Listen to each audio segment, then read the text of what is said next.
8:18 de esta mañana de jueves 26 de marzo, tiempo de análisis con el director de medios de Lancelot, Jorge Coll. Muy buenos días. ¿Qué tal? Buenos días, Erika. Bueno, que no sé si te ha sorprendido, a mí sí que me ha sorprendido, ¿qué quieres que te diga? No había visto yo algo parecido.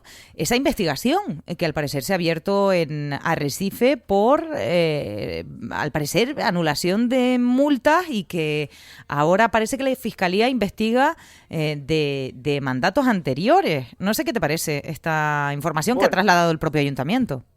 Bueno, parece que ha sido una iniciativa, parece, Yo no he podido hablar con el alcalde, hoy está en la autoridad portuaria, tenía previsto hablar con él para que un poco me explicara un poco la interioridad de este asunto, porque no se sabe muy bien si es que ha sido el alcalde el que alguien le ha dicho que ha habido algunos problemas o es que por el contrario la justicia estuviera investigando a algún tipo de la justicia o algún tribunal de cuentas, en fin. Investigando algunas anomalías que se pudieron haber cometido en el pasado, ¿no? Uh-huh. Y yo creo que, Erika, hay que esperar a ver lo que nos cuenta exactamente para saber el alcance de la noticia. En principio puede llamar la atención de que, en fin, que siempre se ha oído, pero esto siempre ha sido se ha oído que en muchos ayuntamientos pues a veces, por lo que sea, porque son facturas que caducan, multas que caducan, porque no se consiguen, en fin, hacer el trámite correspondiente o porque se hicieron mal, pues hay problemas para cobrarla.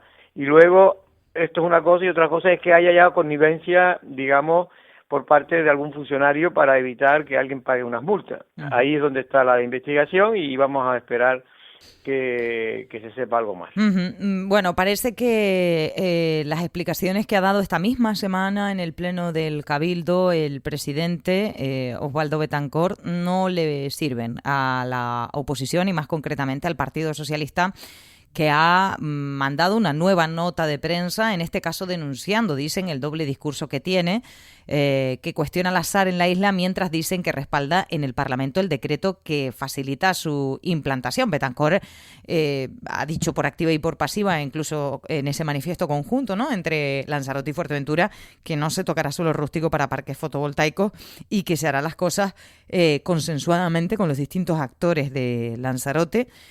Jorge, pero parece una batalla compleja y larga, esto de las renovables. Sí, no.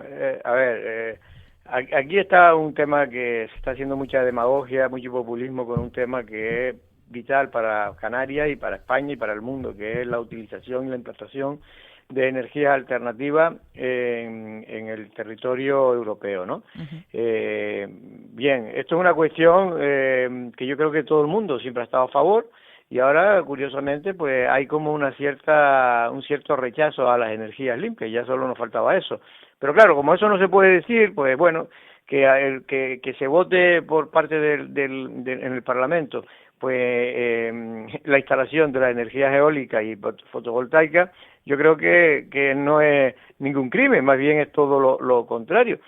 Pero claro, ahora como el tema está dónde deben de estar esas energías, dónde se deben implantar, dónde se deben de colocar, y evidentemente todos entendemos, la mayor parte, y por las singularidades que tiene Canarias y su paisaje, pues que deben de colocarse en los sitios donde el impacto sea el menor posible, y por ahí es donde tenemos que estar la discusión, pero no estamos en una guerra que no persigue, porque en el fondo todos perseguimos lo mismo, que sea en la zona donde menos impacto paisajístico y medioambiental produzca. Uh-huh. Ahora bien, hay otra discusión, evidentemente, que es ¿quién debe de instalarla? Debe ser, como dice la Unión Europea, por lo tanto la Comisión Europea, que debe ser ponerse que los gobiernos lo que tienen que hacer es dar facilidades para que la iniciativa privada haga esa implantación, como se ha hecho en España, o debe ser solo el sector público. Bueno, pues ahí hay una discusión. A mí me parece muy bien que sea el sector público, pero si realmente invierte el sector público, porque la realidad es que ni comen ni dejan comer. Al final, lo importante es que haya una concienciación de que eso es importante, de que hay que colocarla en las zonas antropizadas, es decir, en las zonas ya afectadas, deterioradas, en el entorno, yo lo tengo más o menos claro, en el entorno de Arrecife, que las placas fotovoltaicas, pero hay gente que no quiere ni siquiera en el entorno de Arrecife, dice, no, solo en las techumbres. Bien, pues solo en las techumbres, va a haber suficientes proyectos, se van a hacer en tiempo y forma. Bueno, vamos a ver, ahí ese es el reto que nos tenemos que fijar. Pero lo demás me da a mí que es una cuestión política pura y dura y que no va a conducir a nada. Bueno, veremos qué es lo que pasa porque seguro que seguimos hablando de esto. Jorge, te quiero preguntar, es verdad que hoy me voy a clave nacional, pero también esto nos afecta mucho a Canarias porque hoy se espera que salga adelante ese decreto de, digamos, rebajas fiscales que plantea el gobierno como medidas para combatir los efectos de la guerra en Irán y que Canarias ha manifestado que poco le toca de ese decreto. Es verdad que ayer Clavijo explicaba que había conseguido hablar con la ministra Montero para ver si de alguna forma se podía tener en cuenta la singularidad de Canarias, porque es evidente que para ellos, para Coalición Canaria, se ha olvidado al archipiélago en esas medidas. Yo no sé si tú estás esperanzado a que esas medidas también nos toquen en la misma proporción que al resto de los españoles. Si te digo la verdad, no estoy muy esperanzado. Es verdad que ayer Fernando Clavijo, que es un hombre de diálogo y, en fin, y de consenso, pues le gustaron de alguna manera la música, ahora va a ver la letra, pero la música en la intervención del presidente del gobierno a la contestación que le dio ayer en la sesión de control a la diputada Valido de Coalición Canaria, en el sentido de que se iba a crear como una especie de equipo de trabajo para ver en qué cosas se podrían desde el gobierno, desde el Estado, de manera específica dotar a Canarias, ¿no? ¿Qué medidas se pueden dotar a Canarias para efectivamente lo que tú dices, que no haya una discriminación, que en principio parece que la hay, entre todos los españoles y Canarias? ¿Por qué? Porque esas medidas, como nosotros no tenemos IVA, pues no nos afecta. Y claro, esto es como tú decías ayer, va en detrimento. No, es decir, más allá de que a lo mejor tenga razón el gobierno de España, que nosotros tenemos nuestro propio sistema, y nuestro propio sistema es el que tenemos que nosotros apalancar es decir, jugar con él, y poner y ser el gobierno el que baje el IGIC para que los combustibles, bajar el IGIC a los combustibles para que el ciudadano pueda comprar la gasolina más barata. Más allá de eso, es evidente que todo ese dinero que deja de perder por ingreso el gobierno de Canarias es dinero que va destinado a los servicios sociales, que va destinado a la sanidad pública, que va destinado a la educación pública. Por lo tanto, hay que tener en cuenta la dimensión.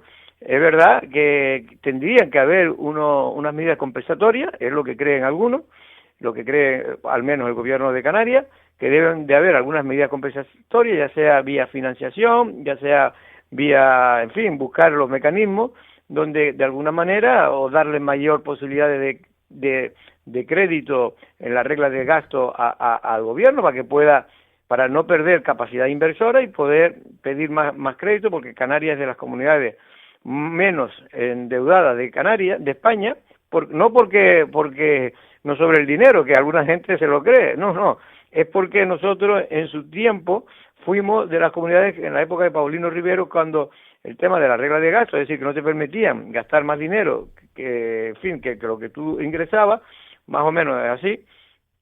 Lo cierto es que Canarias pues se ajustó, otros gastaron mucho más de lo que podía, es el caso de Cataluña, y por eso está la famosa deuda histórica de esos 20.000 millones que tiene, que quiere que se lo paguemos todos los españoles a Cataluña, porque ellos consideran que Cataluña ya ha aportado mucho dinero al resto de España durante todos estos años. Bueno, en definitiva, lo cierto es que esto es un tema también complejo. Yo no soy muy optimista, porque estas cosas se dicen en sesiones de control, que sí, que se hace una comisión de trabajo, pero realmente directamente yo creo que no va a haber ninguna medida concreta que vaya a beneficiarnos directamente. Indirectamente, posiblemente todas las medidas que se han tomado a nivel de España, algunas pues evidentemente también beneficiarán a los canarios. Pues veremos qué es lo que pasa hoy. Jorge, otro asunto, porque, a ver, la semana pasada el el propio presidente presentaba dos decretos distintos, uno el del que hemos hablado, de rebajas fiscales, y otro en materia de vivienda, a petición de su socio Sumar, que además, le daba plantón justo antes y al final salía ese decreto, que ese no tiene los apoyos claros. La cuestión de la vivienda no solo está candente, sino que parece que está enquistada y cada vez más genera reacciones, digamos, políticas. En este caso, la última denuncia que ha hecho la presidenta del Partido Popular en Lanzarote, Astrid Pérez, ella ha calificado de indecencia que Hacienda obligue a tributar a los propietarios de viviendas ocupadas que no reciben el alquiler, y habla de la tensión que está generando el tema de la ocupación en comunidades como Canarias. No sé qué te parece esta denuncia que hace en este caso Astrid Pérez.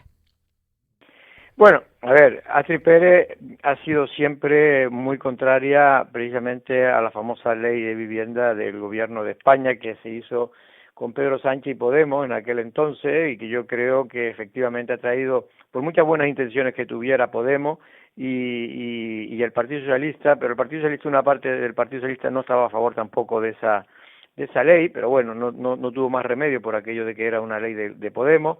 Esa ley solo ha traído problemas a la gente más vulnerable. Me refiero a la familia medias, clases medias, medias bajas, es la que más han sufrido precisamente esa propia ley, que nació para facilitarle a ellos la vida. Pues ha conseguido el efecto totalmente contrario a lo que pretendían. Porque yo lo he repetido muchas veces aquí, que es una cuestión lógica del capitalismo, donde estamos, en el mundo que nos movemos.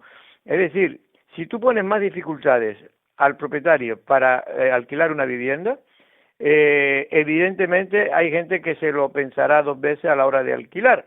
Pero ya no solo porque se lo piense dos veces y la saque del mercado regular del alquiler de la vivienda, no solo es para dedicarla a vivienda vacacional, que algunas se han dedicado precisamente por esa ley a la vivienda vacacional, sino es que aunque la tengamos en el mercado regular de vivienda y sigamos alquilando nuestra propiedad, se lo haremos a la gente, no al que tenga un sueldo de 1.200 o 1.400 euros, se lo vamos a hacer al que gane 2.500, que sea funcionario, médico. Esa gente normalmente no tiene problema para conseguir vivienda. El problema la tienen las clases medias con esa ley, porque le ha dado tantas dificultades al propietario y tantas ventajas al que la alquila, que al final, pues tú tienes que ir, por esto es una cuestión lógica, menos los propietarios socialistas, que los cargos públicos socialistas, que eso si tienen dos viviendas o una vivienda para alquilar, eso sí se lo alquilan a los pobres, pero el resto del mundo se lo alquilan a la gente que tiene más disponibilidad económica o más seguridad que le da al propietario de la vivienda alquilarla, porque si no, no lo harían. ¿Y quién se siente más perjudicado con esa ley? Si tú pones más dificultades, pues los que tienen menos poder adquisitivo, esas son las personas que más difícil y más dificultades están teniendo a la hora de encontrar una vivienda de alquiler en España y en Canarias y en Lanzarote. Ayer mismo yo escuchaba a la ministra de Vivienda que le preguntaban por la situación y directamente culpaba a las comunidades gobernadas por el Partido Popular de no aplicar el tope al alquiler de la vivienda. Que se lo pregunten en Barcelona, que yo conozco en Barcelona, estudié 7 años, que pregunten allí, que allí está en los topes a ver lo que ha hecho. Lo que ha hecho es retirar todavía más vivienda a la gente de esos sitios, de esa zona, lo han retirado y lo han dedicado al alquiler vacacional o lo han dedicado o simplemente no lo alquilan. A ver, seamos un poco, porque esto mucha gente del PSOE, tengo que reconocer, cuando habla off the record con ellos, reconoce que la ley tiene sus virtudes, pero también tiene sus defectos. Y uno de los defectos principales es el que tú dé prioridad siempre al que alquila que al arrendador. Entonces eso es imposible, eso no funciona en un mercado de libre mercado, perjudica a los más desfavorecidos, porque siempre el propietario va a ir a por el alquiler más seguro. Es decir, el problema de la vivienda es me refiero a que hay múltiples causas que lo provoca, no solo una, la falta de construcción de vivienda privada en los últimos años es evidente, la falta de construcción de vivienda pública ya es clarísimo que no se estuvo a la altura. Luego una equivocación que a la gente se le daba vivienda cuando lo que tenían que haberlo puesto en alquiler, el régimen de alquiler, no regalar las viviendas, porque si se regala es un bien del Estado que al final se lo tiene una familia que a lo largo de la vida puede cambiar su situación, pero sigue siendo de ella y puede mejorar mucho más que otros que sí la necesitan. Por lo tanto, hay que hacer muchas cosas todavía, se están haciendo por parte de los gobiernos autonómicos, pero claro, construir una vivienda no se hace en un año, por desgracia. Solo a veces para que te den todos los permisos, se haga el trámite burocrático, solo eso tarda 2 años. Imagínate después otros 2 años más construir, pues aquí estamos, aquí hasta finales de esta legislatura, pocas viviendas se van a entregar en Lanzarote. Pues con eso me quedo, Jorge, agradeciéndote un día más que estés con nosotros y te vemos en Café de Periodistas. Gracias, buen día. Venga, hasta luego.